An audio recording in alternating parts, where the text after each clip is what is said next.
भगवत वाणी कौन सी है? भगवत वाणी भगवत गीता है।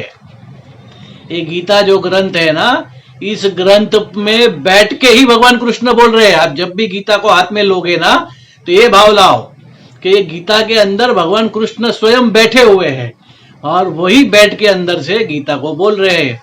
भगवान का वांग्मय स्वरूप भगवत गीता है, उनकी वाणी है, भगवत वाणी भगवत गीता है। वाणी में तीन बातें मुख्य होती है।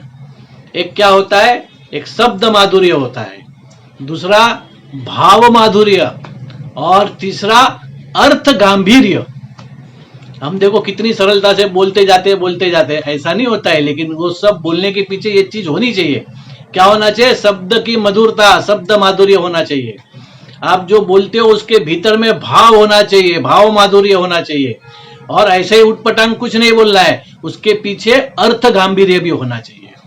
वाणी में ये बातें होती है, इस वाणी के गुण है तीन। तो शब्द माधुर्य में क्या आता है? शब्द किससे बनते हैं? तो अक्षर से बनते हैं। तो शब्द के अंदर अक्षर माधुर्य होता है और फिर वो जो शब्द बना उसको आप किस ढंग से बोलते हो, तो उसमें क्या लग जाता है लास्ट में? स्वर माधुर्य। देखो हम कुछ भी सेंटेंस बोल जाते हैं, लेकिन ये बोलने के पीछे इतने इतने भाव होने चाहिए। और ये जब भाव होंगे तब जाके क्या होगा? तब आप जो बोलते हो वो दूसरों के हृदय में भाव प्रकट करने की क्षमता रखेगा।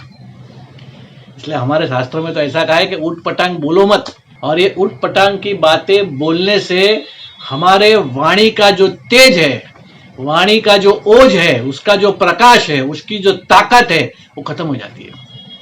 इसलिए शास्त्र में कहा है बिना मतलब का, बिना अर्थ का कुछ बोलो मत। अगर कोई आपको ज्ञान है, देखो मनु महाराज ने तो यहां तक बोला है कि अगर आपको ज्ञान है तो कोई भी आपके पास आता है और प्रश्न पूछता है ना, तभी उसका जवाब दो। क्यों? कोई प्रश्न पूछता है ना तो उसके भीतर में जिज्ञासा है, यह साबित होता है। इसलिए ऐसा ही किसको कुछ मत बोलो। कोई प्रश्न पूछता है आपको, तो प्रश्न पूछता है, उसका अर्थ है उसके अंदर जिज्ञासा खड़ी हुई है। वो जिज्ञासा खड़ी हुई है तब आप उनको जवाब दो, नहीं तो बोलो ही मत, ऐसा मनु महाराज कहते हैं। कि और काफी जगह ऐसी होती है, लोग आपको प्रश्न पूछेंगे, लेकिन प्रश्न किस लिए पूछेंगे? तो आपको परास्त करने के लिए, या फिर आपकी परीक्षा लेने के लिए कि इसको कितना आता है, जरा जाने तो सही, या फिर कुतर्क करने के लिए या आपका उपहास करने के लिए, आपकी मस्करी करने के लिए, यह भी हो सकता है।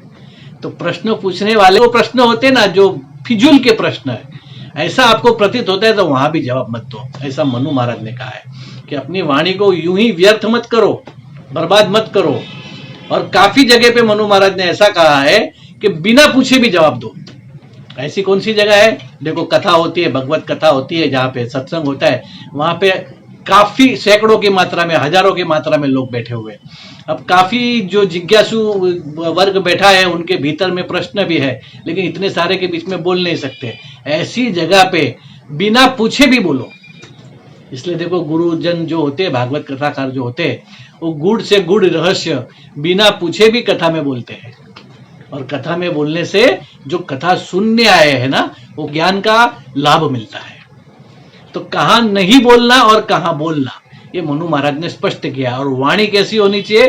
तो वाणी ऐसी होनी चाहिए जिसमें शब्द माधुर्य भी है, जिसमें भाव माधुर्य भी है, जिसमें अर्थ गांभीर्य भी है, और शब्द के अंदर अक्षर माधुर्य है और स्वर माधुर्य है। ये सब चीज जिसके जो आपकी वाणी में है, ऐसी वाणी बोलो। इसलिए देखो कबीर जी ने भी कहा है, ऐसी वाणी बोलिए मन का आपा खोए, औरों को शीतल करे आप हु शीतल होए। मतलब वाणी ऐसी बोलो कि औरों को, जो सुनने वाले, शीतलता अनुभव करें और उसको भी कुछ ज्ञान हो और खुद भी शांत हो जावे।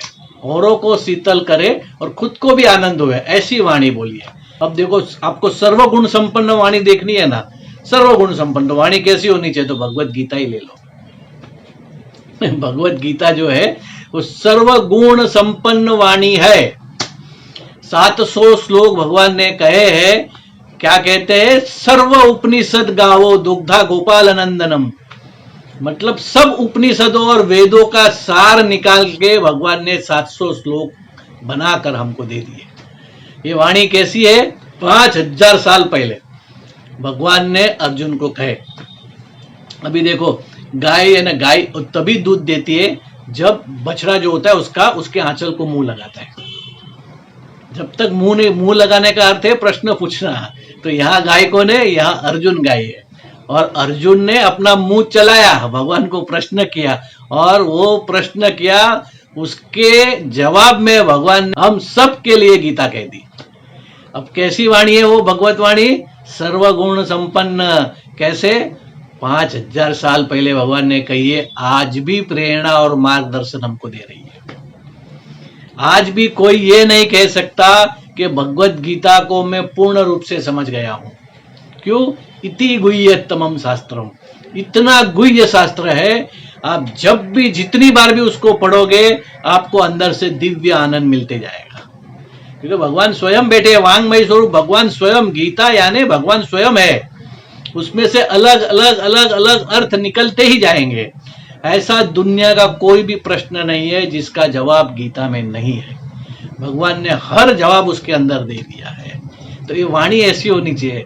भगवान जो तब बोल गए, इतने हजारों साल से लोगों को प्रेरणा और मार्गदर्शन दे रही है। तो हमें भी हमारी वाणी का ऐसे उपयोग करना चाहिए कि हमारी वाणी को सुन के किसी के हृदय का भाव पुष्ट होए।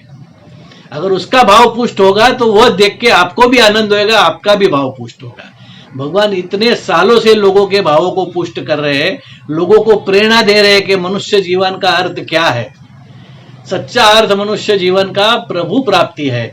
और वो प्रभु प्राप्ति कैसे करोगे, तो उसका पूरा मार्गदर्शन गीता में दे दिया है कि ये रास्ते है, ये रास्ते से चल और मुझ तक पहुंच, ये भगवान ने दिया। तो ऐसी वाणी हो। गीता का अर्थ है गाकर सुनाया। तो गायन जो करते हैं ना, गीत जो है, इसलिए भगवान ने वो गाकर कहा। बांसुरी कैसे मधुर बजाते थे, वैसे ही मधुर स्वर से गीता कही। तो गाई हुई गीता थी, इसलिए उसको कहते थे, उपनिषद का विशेषण है ये, भगवता गीता।